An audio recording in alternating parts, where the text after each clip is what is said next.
And Indiana has done it. Their first ever Commissioner's Cup championship, knocking off the Minnesota Lynx. This is Howard setting up McDonald, knocking down the tray.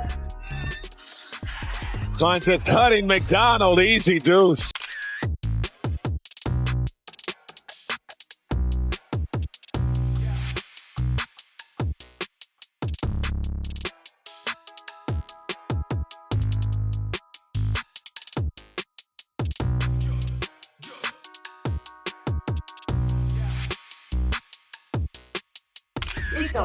Hey, Fever, good luck. I miss you.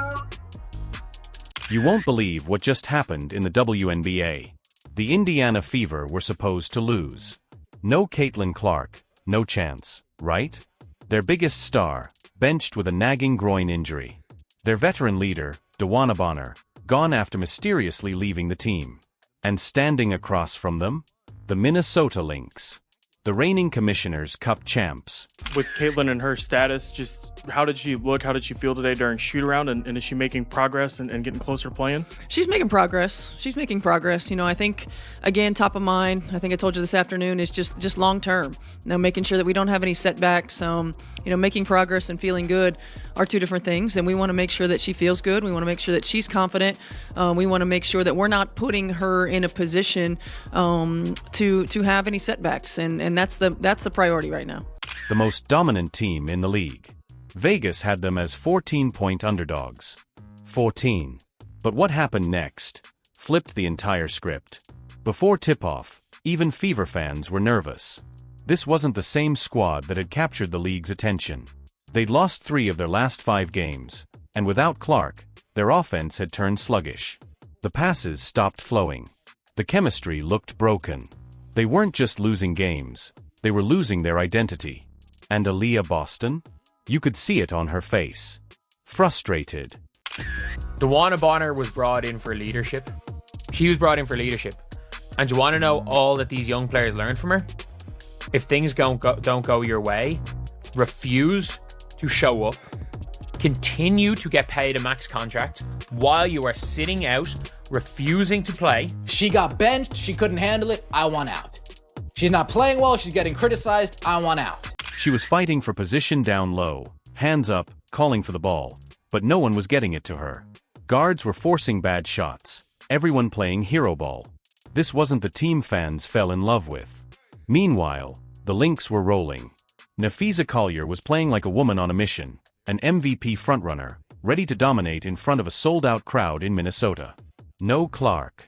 No Bonner. No hope. That's what every analyst said. But then, the impossible happened.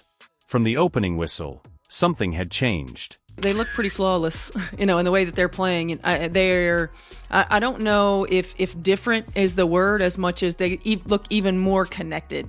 You know, they're a team that was connected a year ago, but really the nuance of having each other's back on the defensive end, of knowing where your teammate's going to be, you know, discipline to coverages, the connectivity that they have on the offensive end of the floor. I mean, the way that they move with and without the ball, the way that the ball moves makes it really tough to cover. You know, I often say that offense is like a dance, and they are flowing, man. They are making music, and there's no doubt about it. So we have to try to be disruptive, and we have to try to take them out of that rhythm. The Fever didn't just show up. They came out swinging. This team looked different. Hungry. Angry. Focused. Kelsey Mitchell exploded out the gate, hitting shots from deep with zero hesitation. Aaliyah Boston began bullying defenders in the paint, finally getting the touches she deserved. And Natasha Howard? A two-way monster, locking up Collier on defense and sparking the offense with big plays. This wasn't survival mode. Coach, this is your first season with this batch of players, and so I'm just wondering if the Commissioner's Cup is just a stepping stone for greater things to come. Well, I hope so. But at the same time, you know, we want to take care of business now, right? We want to win a cup. So we're not looking at it necessarily as a stepping stone. We're looking at it as an opportunity to win.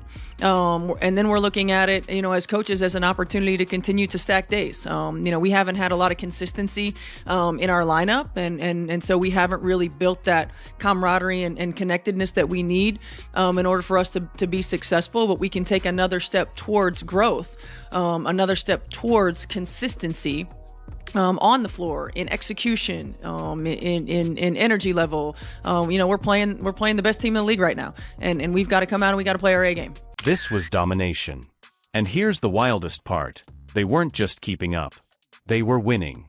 Every possession had purpose. The ball movement was crisp. The energy? Off the charts. You could feel the momentum shifting. Fans in Minnesota sat stunned. No one could believe what they were witnessing. Timeout after timeout, the Lynx tried to adjust. What are some of the keys that you see as to how exactly you're going to do that, or what you guys need to do to approach the game successfully? Yeah, I think we've got to be disruptive. We've got to make sure that we play with a level of physicality that doesn't allow them to just pass the ball around where everywhere that they want to pass it. So we've got to make sure that we're disruptive. We got to make sure that we're elite at our on ball screen defense. This is a team that reads really well, that moves really well. We got to be elite at the point of attack on ball screen defense. We've got to. We always talk about guarding our yard, being able to guard one-on-one so we're not in rotation early. I think for us, it's going to have to start on the defensive end of the floor so that allows us to get out and run in transition as well. But we can't allow them to just do exactly what they want to do on the offensive end. Anyone else? Coach, thank you. Thank you. But the Fever kept punching back, harder every time. A team that was supposed to be broken was suddenly playing with the heart of a champion. And then came the moment. The final buzzer sounded, and the scoreboard told the story no one expected. Indiana Fever, champions. Let that sink in. With their superstar sidelined, with everyone doubting them, this team delivered one of the greatest upsets in WNBA history. But what Caitlin Clark said after the game, that's what really hit home.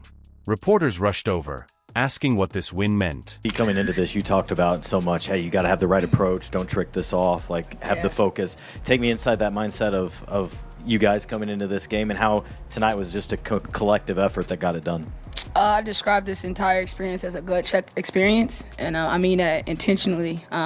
Physically, mentally, psychologically, it was a gut check moment today, and I think for us, it was about making sure we won those moments that mattered. And I thought down the stretch of the game, we did an unbelievable job of just staying together, weathering the storm, and kind of utilizing what we needed to based on our schemes and our personnel from practice. And I thought down the stretch of the game specifically, we bought in. All five of us, whoever was on the floor, bought in. And I think you guys got to see that. She looked at the cameras, smiled through the pain, and said 6 words that will echo in WNBA history. They didn't need me. They believed. Chills. That's what this game was really about.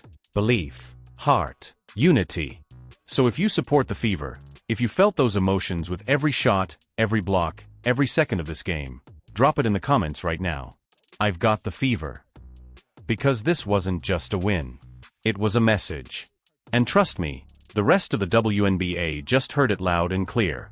If you're passionate about real basketball talk, subscribe to the channel, hit that like button, leave a comment, and share with fellow fans, because your support keeps the game alive.